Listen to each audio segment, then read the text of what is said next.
Dobar dan i dobrodošli u još jedan obilazak vrta.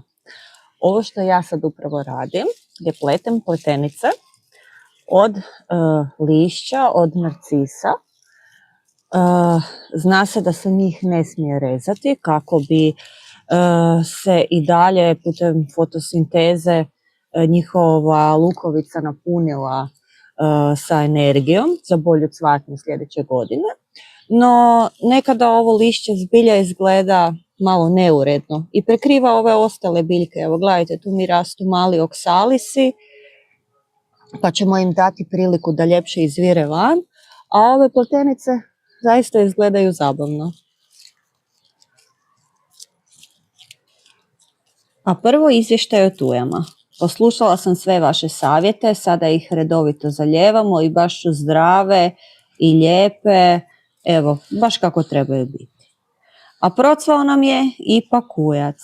On me jako veseli, evo već stvara i male ove zvečkice sa svojim sjemenom, a cvijet mu je tako divan, poput male orhideje. U svibnju, odnosno u maju, puno tog se događa u svim vrtovima, zato sam vam ja odlučila pokazati nekakve najbolje dijelove svog. Evo možete vidjeti ovaj ljetni dio vrta koji je po zimi bio skroz gol, napokon je došao na svoje, a novost je i ova hortenzija. To je hortenzija koja je u tegli i ona je bila smještena skroz tamo na sunčanom dijelu i nije joj baš tamo pasalo. Ovdje u poluhladu, odnosno polusjeni se baš razbujala, evo krenuli su i prvi cvjetovi, no primjećuju se znakovi kloroze.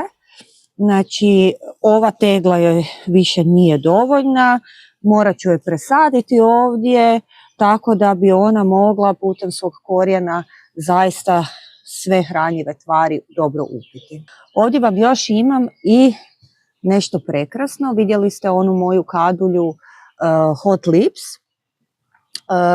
Ovo tu je isto ukrasna kadulja, no za razliku od ove Hot Lips koja ide u visinu, ovo je Salvia gregi i ima male ljubičaste cvjetiće. Evo, prekrasni su i ona će više rasti u niski grm.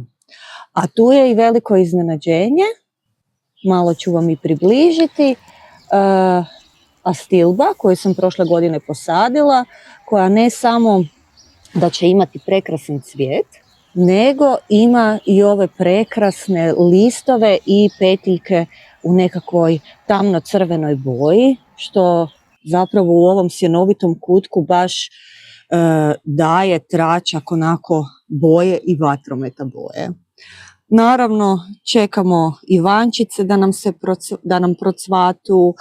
Tu su različiti sedumi koji, iako će cvasti, bez obzira i svojom bojom daju jednu lijepu punoću. A sad idemo još na neke moje omiljene biljke ovog svibnja.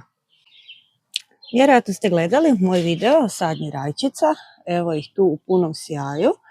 Stavila sam ih u ovu jednu improviziranu posudu kako bi se zadržavala unutra vlaga još dodatno. To smo napravili od starih ručnika i mješavine betona, cementa, tako da evo imamo i tako nekakvu teglicu za prvu ruku. Malo ljepše nam je ispalo ovo na hortenziji. Evo ga, pravo jedno umjetničko dijelo i ta hortenzija će upravo procasti.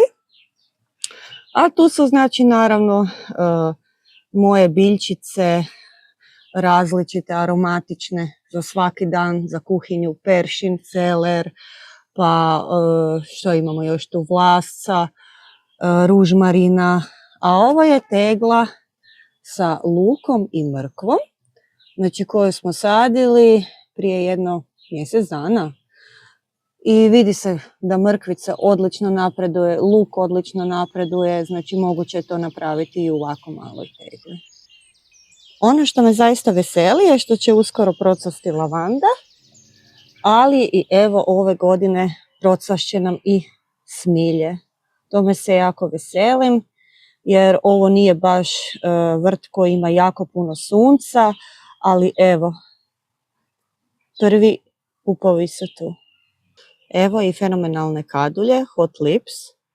Sjećate se kako sam ju bila na proljeće jako urezala i zbilja se razbujala. Tako da što ju više režete, ona ljepše cvjeta. A ovdje je i ukrasna kopriva. Mnogi od vas ne znaju, jako volim ukrasne koprive.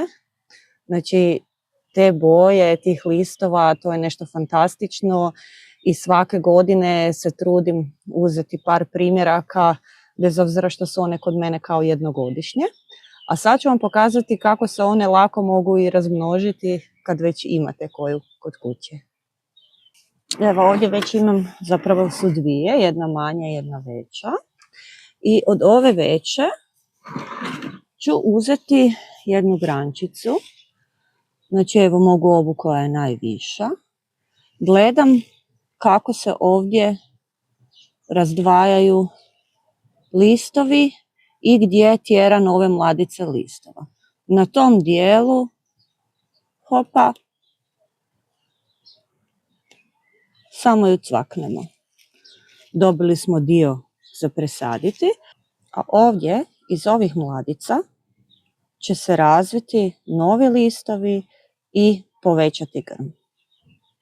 Evo, sad kad imamo ovu grančicu, skinut ćemo s nje sve ove donje listove i ovaj dio koji je u sredini, koji raste, kako se biljka ne bi trudila, odnosno davala snagu u razvoj i održavanje tih listova, nego se koncentrirala na proizvodnju korijena.